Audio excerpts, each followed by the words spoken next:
Bonjour à tous. Hello, everyone.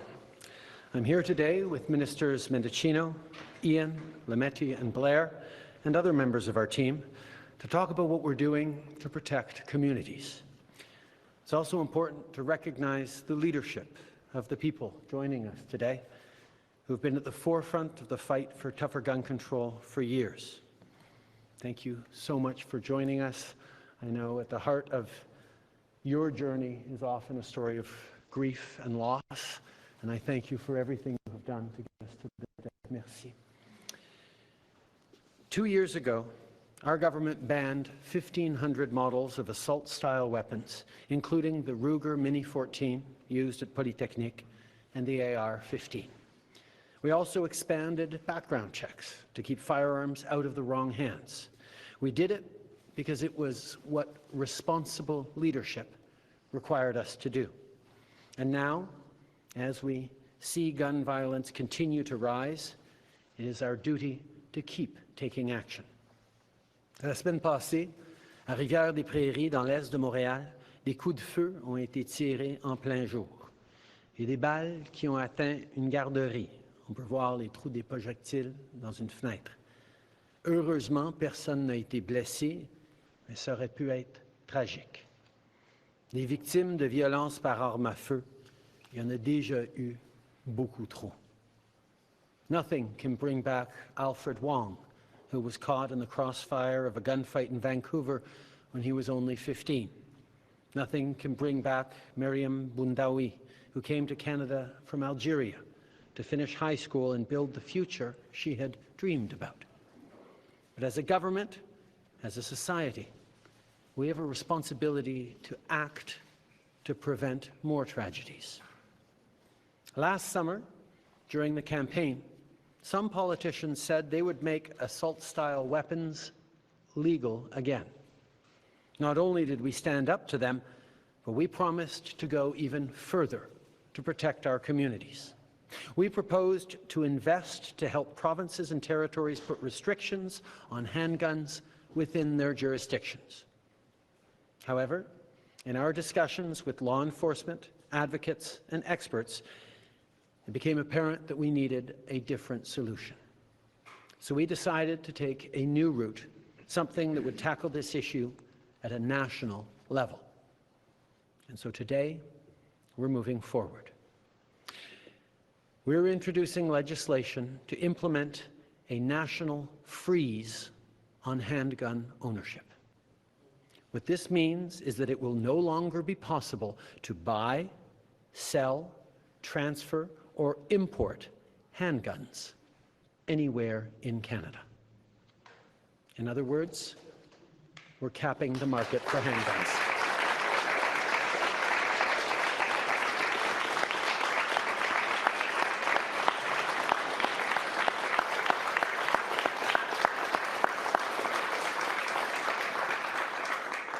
As a further part of this new legislation, we're also fighting gun smuggling and trafficking by increasing maximum criminal penalties and providing more tools for law enforcement to investigate firearm crimes. And we'll require the permanent alteration of long gun magazines so they can never hold more than 5 rounds. These are actions that doctors, experts, and chiefs of police have been calling for years, and we're acting on their advice. I also want to thank the advocates, many of whom are here today, for your tireless efforts. I know that for too many of you, grief and loss are at the root of the work that you do. I want to recognize that, and on behalf of all Canadians, I want to thank you for your strength. Merci.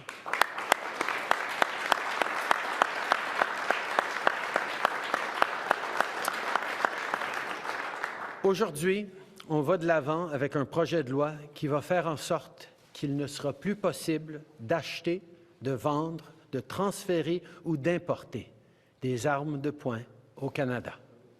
Dans le cadre de ce nouveau projet de loi, on s'attaque aussi à l'importation illégale et au trafic d'armes à feu en augmentant les sanctions pénales maximales. Et on va fournir plus d'outils aux services policiers pour enquêter sur les crimes liés aux armes à feu. De plus, on va exiger la modification permanente des chargeurs d'armes d'épaule pour qu'ils ne puissent jamais contenir plus de 5 cartouches. Pour combattre la violence par arme à feu, il faut s'attaquer à plusieurs fronts. D'abord, avec nos mesures, on plafonne et réduit le nombre d'armes en circulation au pays. Mais il faut aussi continuer de faire de la prévention avec les jeunes qui pourraient avoir des contacts avec des milieux criminalisés. Et il faut poursuivre nos efforts pour s'attaquer à l'importation illégale à nos frontières. We've already invested to strengthen the RCMP and CBSA's capacity to intercept guns coming across our borders. We know our efforts are working because last year our agencies intercepted nearly double the number of firearms than the year before. We'll continue doing more to support law enforcement as they tackle the illegal gun market. We've thought about this long and hard. We've had many discussions within our caucus with all of our MPs who represent the diversity of our country, MPs from rural communities, MPs from urban communities. The members of our team here today can tell you that this is not an easy thing to do, but we all agree that it is the responsible thing to do. We recognize that the vast majority of gun owners use them safely and in accordance with the law. But other than using firearms for sport shooting and hunting, there is no reason anyone in Canada should need guns in their everyday lives. And Canadians certainly don't need assault-style weapons that were designed to kill the largest number of people in the shortest amount of time. Canadians are united in wanting more done to keep communities safe and prevent suicides and gender-based violence. And that's exactly why we're here today. Because the consequences are real. Today we're joined by families and friends of victims of gun violence, including the mass shootings at Polytechnique and on the Danforth and at the Quebec City Mosque. Losing a child to gun violence, or a brother, or a sister, or a spouse, or a parent, or a friend. This should never happen. Je vais être honnête, au cours des dernières années, j'ai participé à beaucoup trop de vigiles. J'ai rencontré les proches de trop de victimes. Je pense aux familles à Sainte-Foy, dévastées par cette tuerie. Je pense à ma conversation avec la famille de la gendarme Heidi Stevenson à Portapique et à plein d'autres familles de cette communauté tellement affectées par cette tragédie, ces meurtres. Les politiciens, on est toujours là pour être bons, pour compenser, pour consoler. Et c'est important de le faire, mais c'est aussi notre devoir moral d'agir. Je me souviens encore d'où j'étais quand j'ai appris la nouvelle du massacre à l'école Polytechnique. J'avais 17 ans, j'étais à quelques coins de rue de là, au cégep. On arrive dans un moment comme ça, mal à saisir la profondeur et l'impact de ce qu'on est en train de vivre en tant que communauté, en tant que pays, à apprendre de telles horreurs peuvent se passer. C'est des drames qui ébranlent notre société au complet. Ça marque des générations. Canadians all agree that we need less gun violence. We cannot let the guns debate become so polarized that nothing gets done. We cannot let that happen in our country. And this is about freedom. People should be free to go to the supermarket, their school, or their place of worship without fear. People should be free to go to the park or to a birthday party without worrying about what might happen from a stray bullet. Gun violence is a complex problem, but at the end of the day, the math is really quite simple. The fewer the guns in our communities, the safer everyone will be. I'll now pass it over to Minister Mendocino.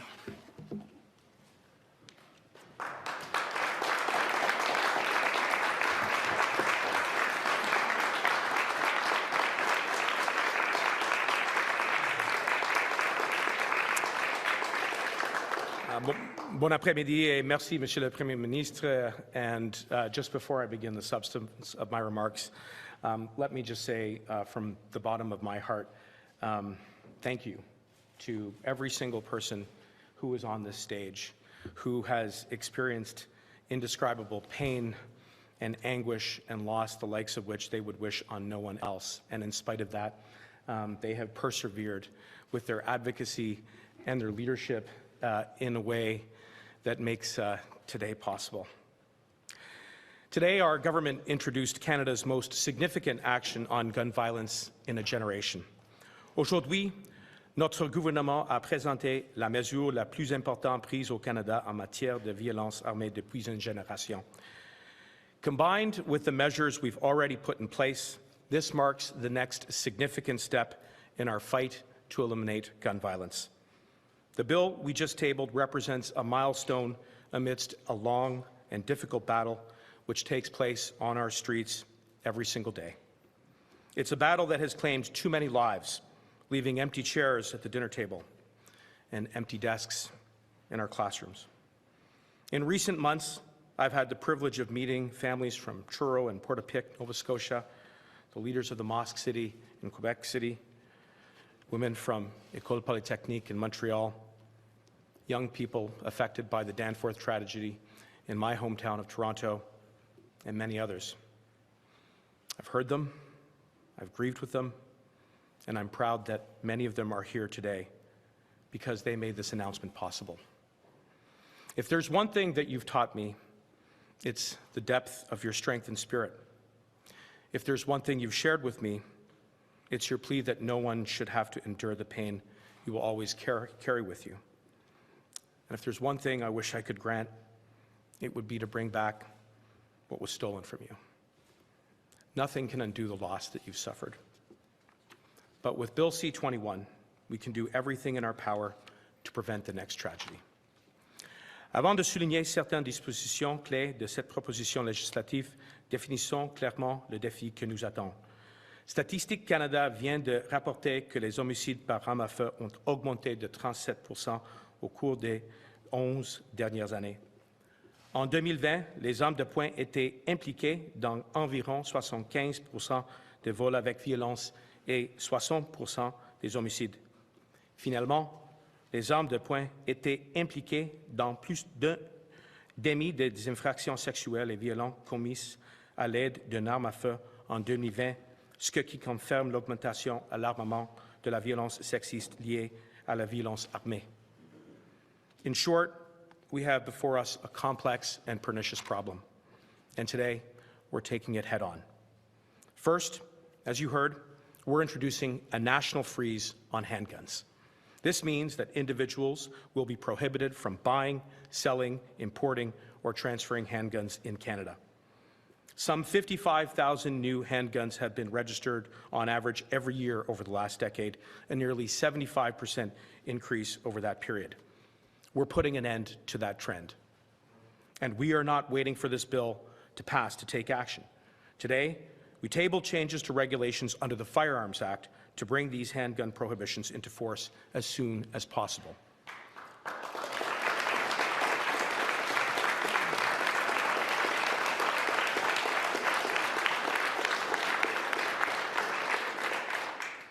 Nous sommes impatients de prendre action. J'ai donc déposé de nouveaux règlements sur ce gel qui sera mis en action très rapidement et qui préventera l'acquisition de nouveaux armes de poing. Second, this bill takes organized crime head on. If you're in the business of trafficking guns, you'll face stiffer sentences under the criminal code. If you alter a magazine or cartridge of a gun to exceed its lawful capacity, you'll face new criminal charges. And if you're involved in organized crime, you'll face new police authorities, like wiretapping, to stop gun crime before it happens. Furthermore, This spring's budget dedicates additional funds to the RCMP and CBSA so they can build on the record number of illegal guns seized at the border just last year. Et j'annoncerai sous peu le renouvellement de l'initiative fédérale de lutte contre les armes à feu et les gangs qui donnera plus de ressources aux forces policières locales. Ayant travaillé sur les lignes de front du système de justice pénale, je peux vous dire que ce gouvernement est inébranlable dans son engagement à protéger nos frontières, nos collectivités et tous les Canadiens. Third, we're addressing the increasing role that guns play in gender-based violence. The bill will prevent individuals with a prior or current restraining order from obtaining a firearms license and will empower authorities to automatically revoke the licenses of those with a new restraining order. The bill will also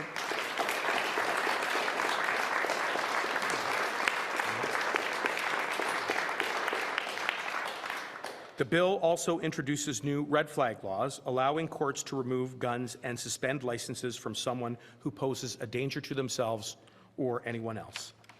À la suite de conversations que nous avons eues avec des groupes de défense des femmes et d'autres groupes de défense, nous ajoutons des mesures pour protéger l'identité des personnes vulnérables qui s'adressent au tribunal.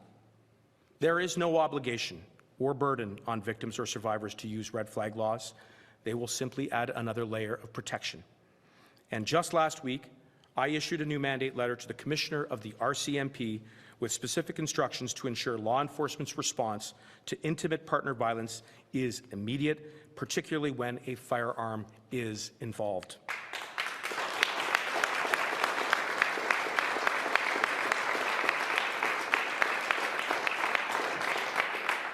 There are other provisions within Bill C-21 that address straw purchasing, replicas, and the glorification of gun violence. These are responsible, common-sense measures that all Canadians can get behind. The challenges we face in our communities are pressing, and I'm calling on all colleagues in the House of Commons and all colleagues in the Senate to pass this bill as quickly as possible.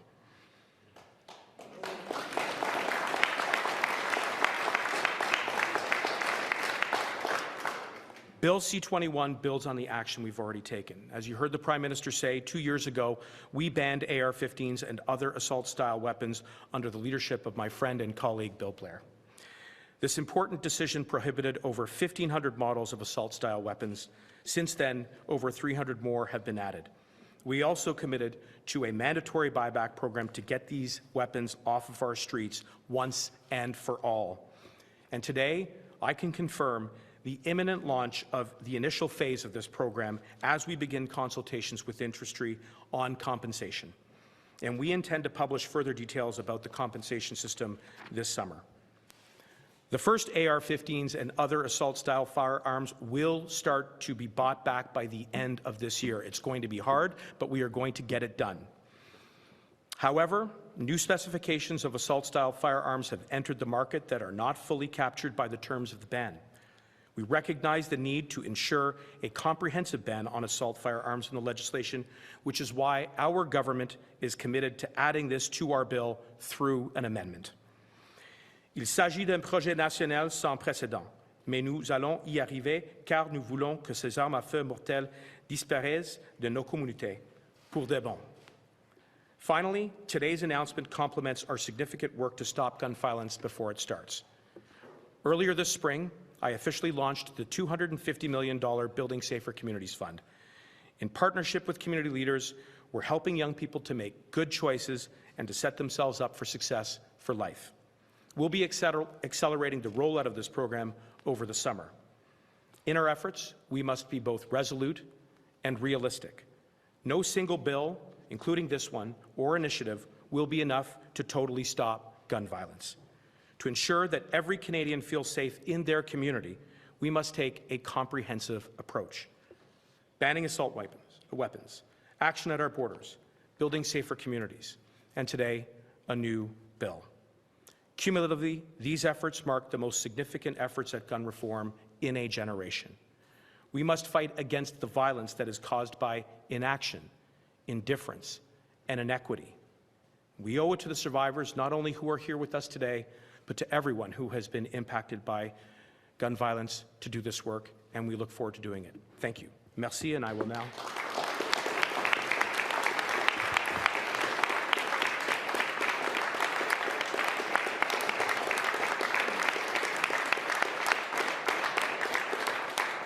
And I will now turn it over to Minister Lametti.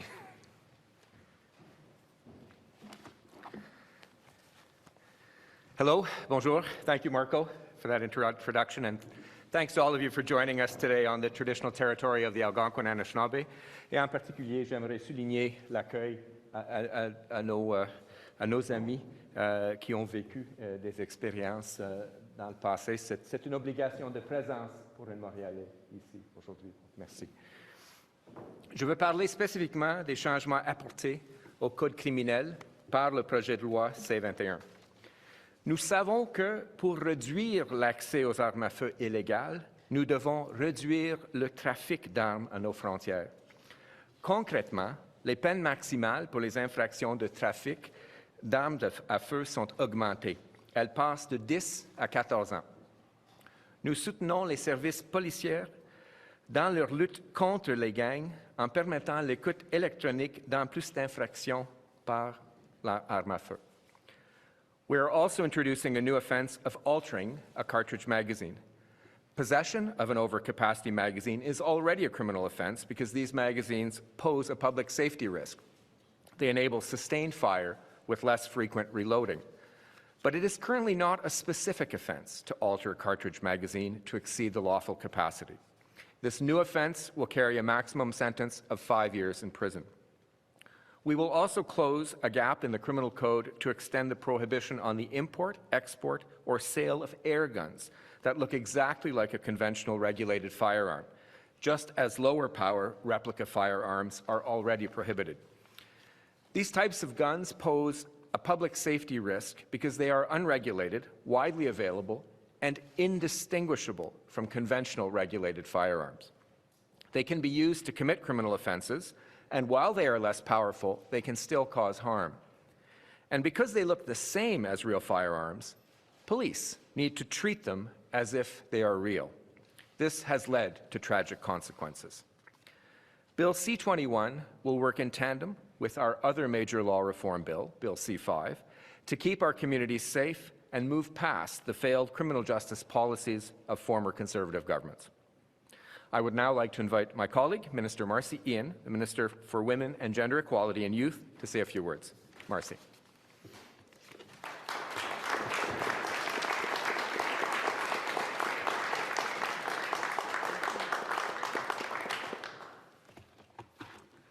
Good afternoon. First and foremost, I want to address you, the survivors, the family members, the activists. It means everything that you're standing here with us today. Thank you. Thank you.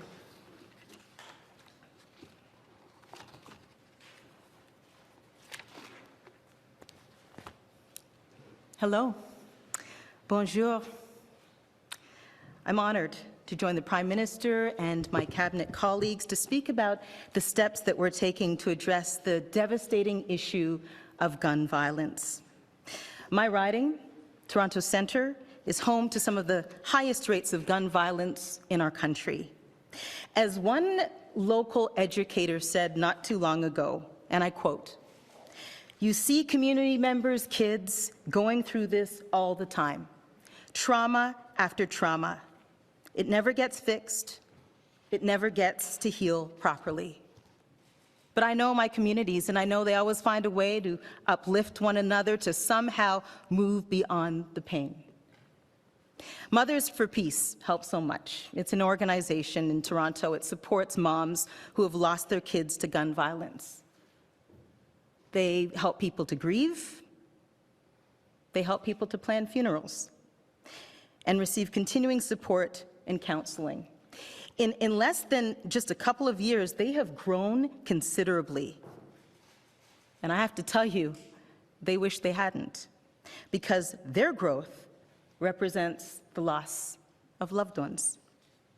And it's not just about community organizations coming together. This is about finding solutions to make sure we stop the circle of violence, not just at the municipal level, but federally as well. And when we speak about gun violence, we need to remember that during the pandemic, instances of domestic abuse skyrocketed. And our government acted quickly to provide emergency funding so that women's shelters could keep their doors open. People in women's shelters, the workers there rolled up their sleeves and they kept going because they needed to. They provided life-saving services. We know there's much work to be done before women and children walk through the doors of a shelter. It is about preventing violence from happening in the first place and tackling the root causes of gender-based violence. Some hard facts through the lens of today's announcement. The likelihood that domestic violence will end in death is much, much higher when there is a gun in the house. The data shows us that having access to firearms by an intimate partner increases the likelihood of femicide by 500%. And recently, the Ontario Coroner's Death Review Panel found that 26% of women who are killed by their spouse are killed by firearms. These stats remind us that we need to do so much more to protect women, including those most at risk: Indigenous women, racialized women, trans women, newcomer women. And this bill, this legislation, aims to do exactly that. Thank you so much. Merci beaucoup. I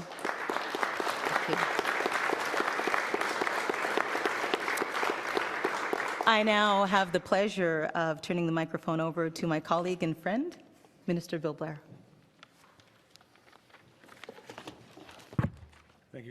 Thank you so much, Marcy. Good afternoon, everyone. Bon après-midi, tout le monde. As the Prime Minister has outlined, today Canada is taking some very significant steps forward to keep our communities safe from the devastating impacts of gun violence.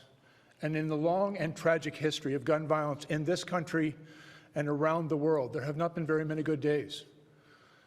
And it's entirely appropriate for us to acknowledge everyone who has felt the tragic loss of a loved one, the loss of their sense of safety and security in their own community, and also to acknowledge their unrelenting advocacy on behalf of increasing safety in their communities. And their advocacy has deepened our resolve in order to respond. And since 2015, we've made some progress in our efforts to keep Canadians safe. We've introduced some common sense gun laws. We've invested in our law enforcement communities, and as Mr. Mendocino indicated, we're investing in kids and communities because those make a difference. And they change the circumstances in our communities that give rise to violence.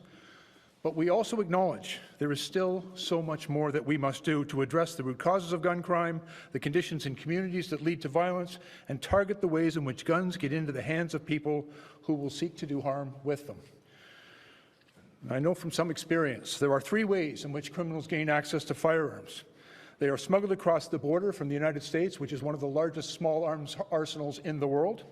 They are stolen from legal gun owners, and they are purchased legally by individuals who have a license to make the purchase, but then sold illegally in a process we sometimes refer to as straw purchasing. And we are taking effective steps in Bill C-21 to address all of the ways in which criminals gain access to guns. We also know that there are circumstances where a gun may be owned legally, but the circumstances of its ownership may change. It may be in a home where there is now incidents of gender-based violence and domestic violence. It may be in a situation where a person suffering from suicidal ideation has access to that firearm, or it may be accessible to somebody who has been radicalized to violent extremism. And in those circumstances, we have to have the tools to enable those firearms to be removed from a situation that is dangerous and made deadly by the presence of a firearm. And in this legislation, we are providing law enforcement and our communities. We are empowering Canadians to take action. In Canada, gun ownership is a privilege, not a right.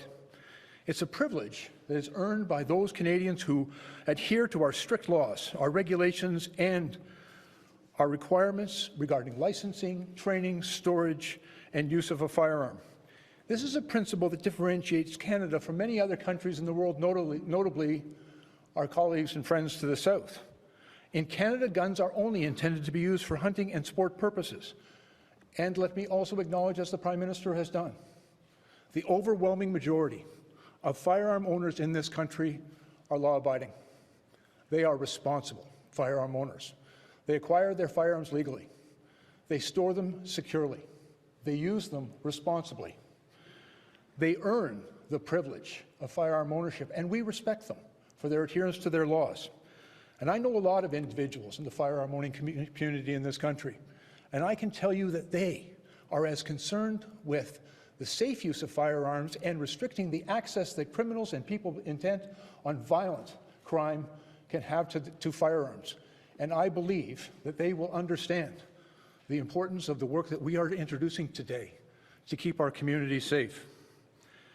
There are very few good days in the fight against gun violence, but today is a good day.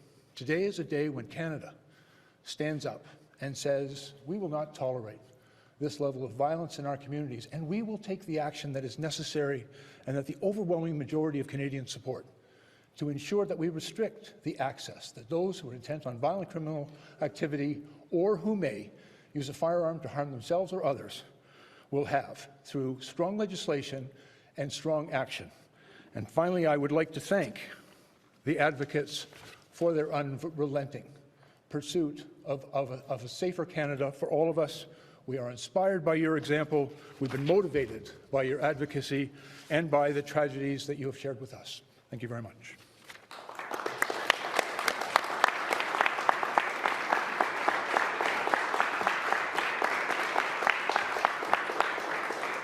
Merci. Nous avons maintenant 20 minutes pour des questions avec le Premier ministre et les ministres. Après ça, il va avoir une opportunité de parler avec les familles et les survivants. We now have 20 minutes for questions with the Prime Minister and ministers. There will be an opportunity afterwards to speak with advocates, survivors and families. On va commencer avec la première question. Ray. Bonjour, Raymond Filion de TVA. Monsieur le Premier ministre, pourquoi un gel sur les armes à feu, les armes de poing, plutôt qu'une interdiction pure et simple d'un océan à l'autre? À partir de la journée que cette législation prend effet, ce ne sera plus possible d'acheter, de vendre, de transférer ou d'importer des armes de poing au Canada. C'est une grande étape. Ça va nous permettre de commencer à réduire le nombre d'armes légaux et illégaux dans ce pays. Je comprends que c'est une étape importante, mais c'est une étape qui respecte aussi le fait que la grande majorité des propriétaires d'armes à feu dans ce pays suivent les lois, suivent les règles. My colleague would like to have it in English. As of today, we're passing legislation that, when it is enacted, will make it no longer possible to buy, sell, transfer, or import handguns anywhere in Canada. This is a significant step forward to make our communities safer. It's also a step that is practical, concrete, and real, that respects the fact that the vast majority of gun owners in this country are law-abiding, but will give us more tools to crack down on illegal guns and on the crime that's hitting our communities far too hard from coast to coast to coast. Vous aviez parlé l'an dernier d'un programme de rachat des armes d'assaut, mais c'est un programme optionnel, il n'était pas obligatoire. Est-ce qu'il deviendra obligatoire? Je n'ai pas eu le temps de lire tout votre communiqué, il nous a été donné quelques minutes seulement avant là. On a promis de mettre en place, on a mis en place des mesures qui rendent illégales les armes d'assaut dans ce pays. C'est maintenant illégal de les acheter, de les vendre, de les transférer ou même de les utiliser. On a aussi promis un programme de rachat pour ces armes d'assaut. Ce programme de rachat sera obligatoire. La seule alternative, si quelqu'un veut vraiment garder leur arme d'assaut, il sera rendu complètement inopérable en tant qu'arme à feu.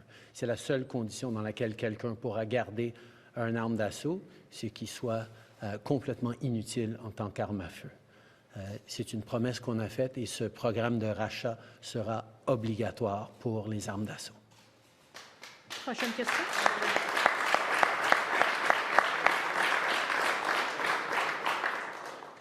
Good afternoon, Prime Minister. We know many of the guns that are used in violent crime in Canada are legally sourced from the United States. Beyond tougher penalties for gun smuggling, what concrete tools are you looking at to limit the amount of guns coming across our borders? As Minister Blair pointed out, there are a number of ways in which illegal guns get to Canada. They are smuggled across from the United States, they are purchased legally and then resold illegally, or they are stolen from illegal gun owners. These measures we're putting forward today crack down on all three of those directions. In terms of gun smuggling, I will say that the investments that we've already made in RCMP and CBSA at our borders has resulted in double the number of illegal guns seized last year as the year before in terms of coming in illegally from the United States. Il y a trois façons que les armes illégales se retrouvent en circulation au Canada. La première chose, c'est qu'ils sont amenés de façon illégale des États-Unis. Deuxièmement, ils sont achetés légalement, mais vendus illégalement à un tiers parti. Troisièmement, ils sont volés d'un propriétaire qui a ses armes de façon légale. À tous ces niveaux-là, les mesures qu'on annonce aujourd'hui vont renforcer pour contrer ces mesures-là. Par rapport au trafic d'armes des États-Unis, on peut dire que les mesures qu'on a déjà prises jusqu'ici nous ont amenés à intercepter plus que le double des armes l'année passée que ce qu'on avait pris l'année d'avant. On va continuer dans cette envolée-là et rendre ça beaucoup plus difficile d'importer ou de trafiquer des armes des États-Unis vers le Canada.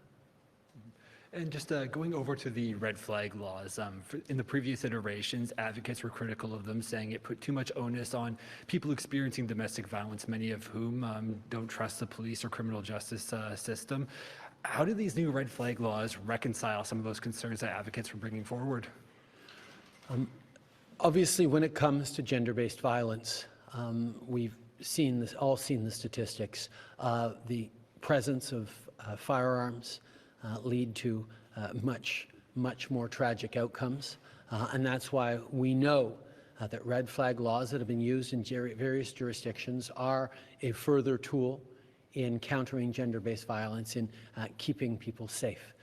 We also know that it's an area in which we need to work very closely with advocates and stakeholders, people who've carefully reflected on this, and that's why we were informed in our current framing of the way red flag laws work by the feedback we got from communities that know that, yes, it is an important tool in preventing gender-based violence, but it should not raise the risk level or make even further vulnerable people who are already in vulnerable situations, mostly women. Prochaine question. Bonjour, Louis Blouin de Radio-Canada. Il va falloir attendre quand même quelques mois avant que ce gel d'armes de poing n'entre en vigueur. Vous ne croyez pas que d'ici là, les gens se précipitent pour en acheter? Ce n'est pas contraire à l'objectif? On sait qu'une fois que cette législation sera en place, ce ne serait plus légal d'acheter, de vendre, de transférer ou d'importer des armes à feu au Canada. Et oui, on espère qu'avec le travail qu'on fera à la Chambre des communes avec les autres partis, on espère pouvoir passer cette législation le plus rapidement possible.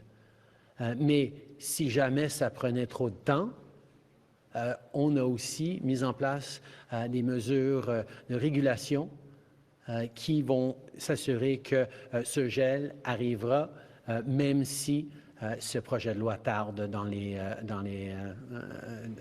coulisses du Parlement. Je vais vous parler du programme de rachat des armes d'assaut.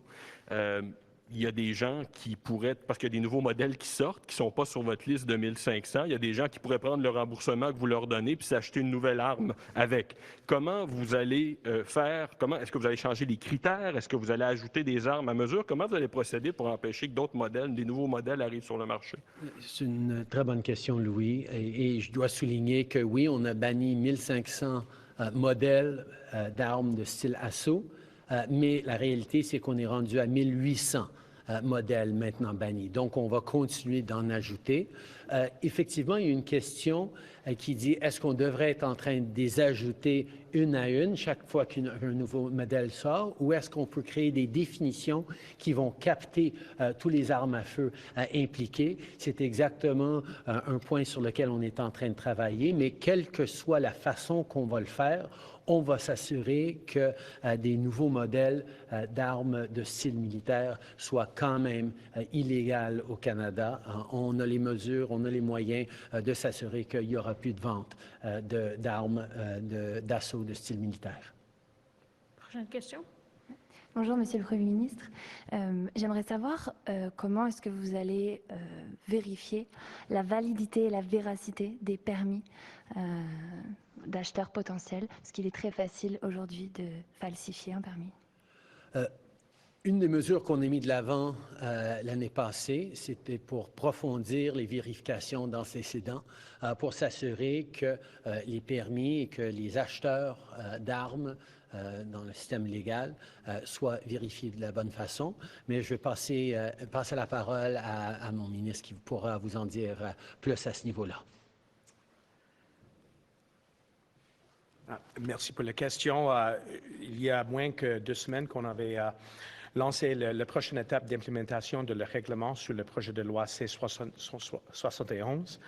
Et avec ce nouveau règlement, il y a plusieurs des obligations avec tous les vendeurs pour garder des records, pour vérifier, pour prendre des étapes pratiques pour vérifier l'identification de qui veulent acheter une arme à feu. Et ça, c'est un exemple concret de la mesure du bon sens. C'est un produit de tout le feedback qu'on a reçu, pas seulement des personnes qui sont ici aujourd'hui, mais même de les chefs de policière. Et avec cette mesure concrète et pratique, on peut mieux protéger tous les Canadiens et les Canadiennes. Monsieur Mendocino, la deuxième question est aussi pour vous. Ok, très bien. Non, la deuxième question était aussi pour Monsieur Mendocino, excusez-moi. Vous avez mentionné tout à l'heure la prévention auprès des jeunes, notamment les jeunes qui sont impliqués dans des gangs. Est-ce que ça... Dans les gangs, excusez-moi. Est-ce que ça va impliquer un transfert de fonds en santé aux provinces? Mais toujours, nous serons là pour travailler ensemble avec les provinces et les territoires. Il y a une bonne collaboration dans les compétences des services policiers qui sont là pour protéger nos communautés. Et aujourd'hui, on a lancé un projet de loi qui a des nouvelles mesures pour adresser les violences causées par les armes à feu et même par les gangs qui utilisent cette arme à feu, avec des nouvelles sanctions sous le code criminel, comme le ministre le Mété a souligné. Il y a plusieurs des autorités pour les services policiers, par exemple dans les contextes de la surveillance de wiretap, qui peuvent prévenir les violences causées par les armes à feu. Mais ce n'est pas seulement ça. Peut-être la plus importante chose qu'on peut transmettre aujourd'hui est qu'il faut, oui, investir dans nos forces policières, mais en même temps, il faut travailler ensemble avec la communauté pour prévenir la violence dans la première place. Donc, il faut avancer avec les 3 piliers. Ian Bailey, Globe and Mail. This is my questions for the Prime Minister. Is this handgun freeze an intermediate step towards an outright handgun ban? And if so, when would that happen? If not, exactly why not?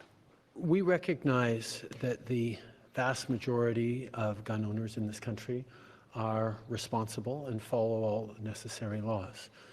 We are, however, facing a level of gun violence in our communities that is unacceptable, which is why we are acting. As of the passage of this legislation, it'll be illegal to purchase, to sell, to transfer, to import handguns in this country.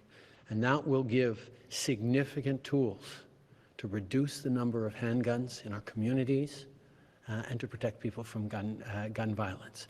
This is a concrete and real national measure that will go a long way towards keeping Canadians safe. On another subject, why has the government not accepted the recommendation in today's Arbor report to move military criminal sexual assault cases to the civilian system, which I understand has been raised previously? I want to begin by thanking Justice Arbor for her extraordinary work on an issue that matters deeply to all Canadians. Transforming the culture in our armed forces to make sure that our armed forces are worthy of the service and sacrifice of the women and men who choose to step up and serve is a priority for all Canadians. And that's why, as a government, we accept the Arbor report, and quite frankly, we're pleased to be able to announce that we will be immediately moving forward on a third of all those recommendations right away, and we will work very closely and rapidly with stakeholders, with survivor groups, with experts in governance and in military to make sure that we're moving forward in the right way and accepting the report fully. Rachel, go ahead. Thank you, Prime Minister. Rachel Haynes from CTV National News. It's been nearly 3 years since the 2019 election when you toured the Danforth and pledged a number of gun and assault rifle changes. However, since then, you've still not banned handguns or implemented a buyback program. How can you guarantee that this is actually the time that your government is going to follow through on these promises? Actually, it's been almost 2 years since we brought in a ban on handguns. As of a couple of years now, it's illegal to buy, to sell, or to use military-style assault weapons in this country. That's done. That was a massive step that Canada took in the right direction towards keeping people safe. And yes, I recognize that there are political parties out there and politicians who say they will reverse and bring back assault-style weapons, but we will ensure that we continue to keep those weapons banned, and indeed have announced an obligatory, mandatory buyback program that will be starting this fall, before the end of the year. That's an important step forward on keeping that promise we made to Canadians to strengthen gun control in this country, despite certain other people wanting to loosen gun control in this country. At the same time, you're absolutely right. I made a commitment a couple of years ago that we would move forward on empowering municipalities, big cities devastated by gun crime like Toronto or Montreal or any other community that wanted to ban handguns, to do exactly that. In many discussions with those municipalities, it became clear that they didn't feel like they had the ability or the tools to do that, and it didn't make sense for them. So we then made a commitment in the very last election that we would work with provinces that wanted to ban handguns within their jurisdictions. We'd heard from Quebec, we'd heard from other provinces that said, yes, we want a ban on handguns. So we looked at it with them, and again, it wasn't something that fit just right. But we made a commitment to Canadians that we were going to take real, concrete steps to strengthen gun control and keep families and communities safe, to prevent more people from suffering the terrible grief that far too many Canadians, including people joining us today, have had to suffer. Which is why, as of the passage of this legislation, which we hope will happen very rapidly, but depends on the will of Parliament, as of the passage of this legislation, It will be illegal to buy, sell, transfer, or import handguns anywhere in Canada. Follow-up? Thank you. And in the past, you've said that you didn't want a mandatory buyback program after examining New Zealand's program, and the previous bill had made that program optional. So what has changed in the past couple of months that now it is being made mandatory? We actually made that shift around the 2019 election and campaigned on it. The fact that the buyback for assault weapons would become mandatory because it was clear that even if assault weapons were illegal to use, which is what we brought in when we brought in the assault weapons ban, there was concern that these guns would continue to be out there. Therefore, we're moving forward with a mandatory buyback on assault weapons, which will kick in by the end of this year. And in the situations where someone chooses to keep that weapon, it needs to be permanently and irrevocably disabled by the government or by experts to make sure that it could never again be used as a firearm. Those are the measures that we committed to taking, and that completes the national ban on assault-style weapons. Next question. Hi, Prime Minister. Julia Wong, CBC News. Public Safety Canada says legally owned guns, including handguns, are not used in the vast majority of gun crimes in Canada, which you have alluded to. So I wonder what difference this national freeze, particularly on sales and transfers, will actually make to people who are already not playing by the rules. We have seen far too many tragedies across this country, far too many incidents of gun violence, particularly with handguns, in our streets, in our communities, devastating families, devastating communities from coast to coast to coast, having an extremely high impact of femicide, of gender-based violence, and that's why we're taking action. As of the passage of this legislation, which we hope parties in this House will agree to fast-track, it will be illegal to buy, sell, transfer, or import handguns into this country. We are capping the number of handguns in this country and giving police and border agents more tools to crack down on the illegal importation, theft, and straw purchases of handguns. Follow-up, Julia? Yeah, so I typically work in the prairies, and I expect many legal gun owners there are going to say that this legislation is too far-reaching, that it punishes them, that it goes too far generally. How do you respond to them?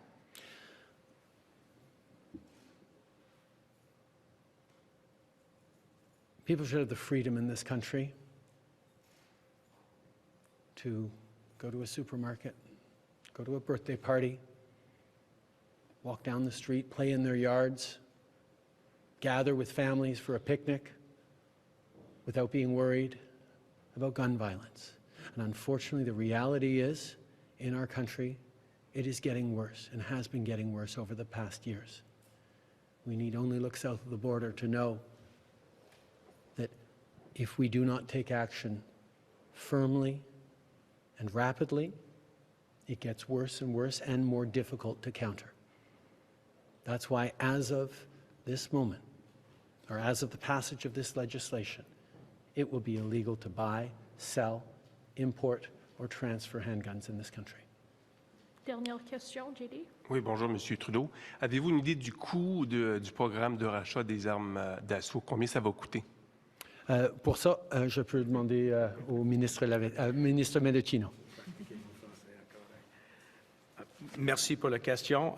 Comme je vais mentionner dans mes remarques aujourd'hui, on va lancer immédiatement le processus de consultation avec les leaders de l'industrie, eux qui vendent les armes à feu, pour comprendre le paramètre propre pour un système, pour créer un système de compensation.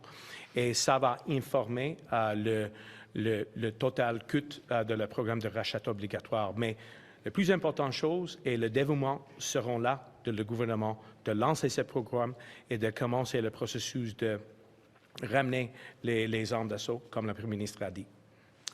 Bravo pour votre français, M. Mendocino. Autre question, vous avez mentionné que, si j'ai bien compris... Pour lui ou... Pour vous, à vous encore, oui. Vous avez mentionné qu'il y avait, à chaque année... While your head, you know. Il y avait 57 000 handguns qui étaient enregistrés à chaque année. Chaque année. Ça veut dire qu'avec l'entrée en vigueur de ça, c'est au moins 50 000 de moins d'armes de poing qui seraient en circulation. Est-ce que vous avez une idée du nombre actuel qui est en circulation au pays, au Canada? Combien de handguns sont en circulation à l'heure actuelle au Canada? On pense vers 1 million. Donc, pendant la dernière décennie, l'univers a grandi beaucoup au cause de le nombre, le chiffre que vous comprenez. C'est vers 55 000 par année. Donc, ça arrête aujourd'hui. Et ça, c'est la plus importante chose, qu'on capte le marché. Et ça, c'est une des façons qu'on peut mieux protéger la communauté. Merci. Ceci met fin à la conférence de presse. That concludes today's press conference.